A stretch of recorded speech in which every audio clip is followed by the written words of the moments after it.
अस्सलाम वालेकुम। New Oxford modern English book 4 page 46 पर है poem from a railway carriage.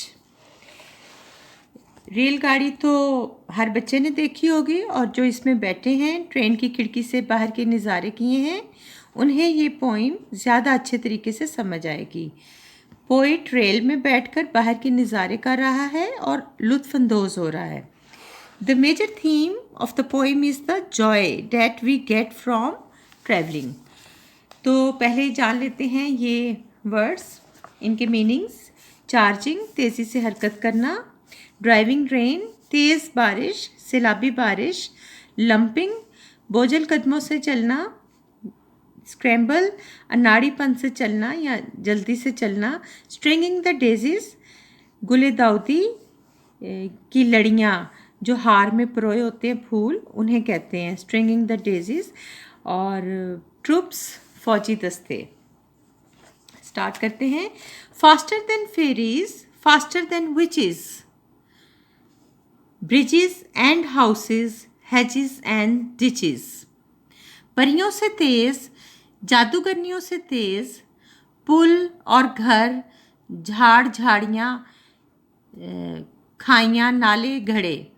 यानी पोइट अपने रेल के सफ़र को एक्सप्लेन करते हुए ट्रेन की स्पीड यानी रफ्तार को परियों और जादूगरनियों की रफ्तार से कंपेयर कर रहा है। जैसा कि आपको मालूम है, परियां और जादूगरनियाँ, चुड़ैलें वगैरह बहुत तेज़ी से मूव करती हैं। इसी तरह बकौल शायर के रेलगाड़ी भी उड़ती हुई जा रही है, पुलों को पार करती हुई, घरों को पीछे छोड़ती हुई, झाड़ियों और वो गड्ढे जहाँ पानी खड़ा होता है वहाँ से तेज़ रफ्तारी से गुजरती जा रही है।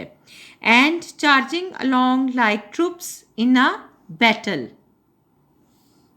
all through the meadows the horses and cattle।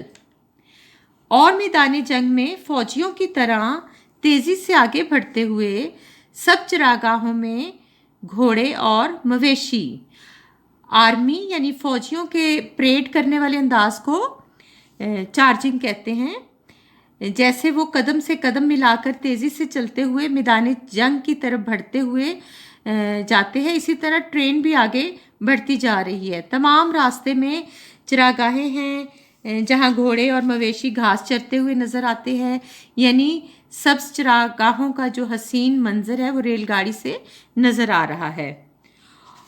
All of the sides of the hill and the plain fly as thick as driving rain। पहाड़ी और मैदान के सब मंजर तेज़ बरसती बारिश की तरह उड़ते चले जाते हैं। तमाम पहाड़ियाँ और मैदान रेल से बैठे हुए आपके सामने से यूं उड़कर तेज़ी से दूर चले जाते हैं और धुंधले धुंधले मंजर बाकी रह जाते हैं। जिस तरह बहुत तेज़ बारिश में हर चीज़ धुंधली और उड़ती हुई नज़र आती है। And ever again in the wink of an eye painted stations whistle by। और बार बार पलक झपकते में रंगे हुए स्टेशन रेल की सीटी में तेज़ी से गुजरते जाते हैं। यानी मुख्तलिफ शहरों, देहातों और कस्बों से गुजरते हुए एक के बाद एक स्टेशन आता चला जा रहा है। रेलगाड़ी किसी स्टेशन पर रुककर दोबारा चलने से पहले सीटी बजाती है या कहीं रुके बगैर सीटी बजाती हुई गुजरती जा रही है और स्टेशन की रंग बिरंगी इमारत को पलक झपकने में पीछे छोड़ जाती है। Here is a child who clambers and scrambles all by himself and gathering brambles। ये रहा एक बच्चा जो हाथों और पैरों के बल चढ़ता है और तेज़ी से बढ़ता है, तने तनहा और खारदार झाड़ियाँ इकट्ठी करते हुए। यानी रेलगाड़ी से एक ऐसा बच्चा भी नज़र आ रहा है जो अपने हाथों और पैरों की मदद से किसी ऊंचाई की तरफ चढ़ रहा है और खारदार झाड़ियों में से जंगली फल या बेर, शहतूत वगैरह इकट्ठे करने में मसरूफ़ नज़र आता है। ये सारे नज़ारे आपको ट्रेन की खिड़की में से नज़र आ रहे हैं। Here is a tramp who stands and gazes। Tramp कहते हैं homeless person. Tramp is an old fashioned word for a poor person without a home, one who moves around a lot. And there is the green stringing for stringing the daisies. The poet talks about stringing the daisies, which means making a chain of daisies या garland जो हार होता है उसके लिए ये यहाँ बताया है. एक आवारागर्द बेघर पैदल मुसाफिर इधर उधर घूमता हुआ खड़ा होकर तेजी से गुजरती हुई ट्रेन को घूर रहा है.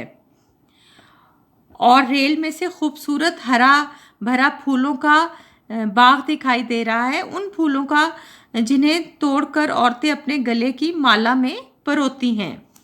Here is a cart run away in the road, lumping along with man and load. ये जैसा आपको तस्वीर में भी यहाँ ये कार्ट नज़र आ रही है.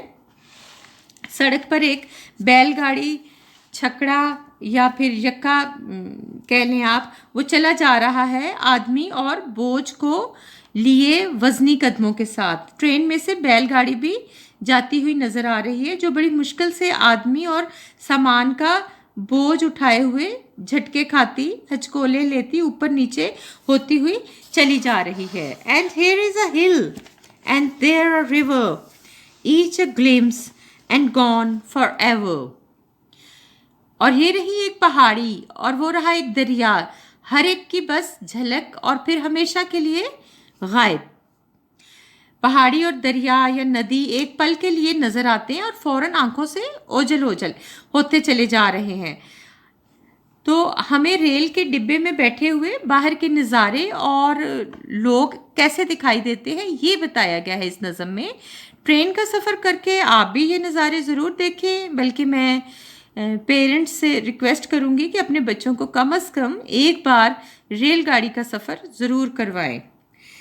तो नेक्स्ट वीडियो में इस पोइम की सॉल्व एक्सरसाइज और क्वेश्चन आंसर्स देखने के लिए मेरा चैनल सब्सक्राइब कर लें और बेल आइकॉन प्रेस कर दें ताकि आपको नोटिफिकेशन मिले.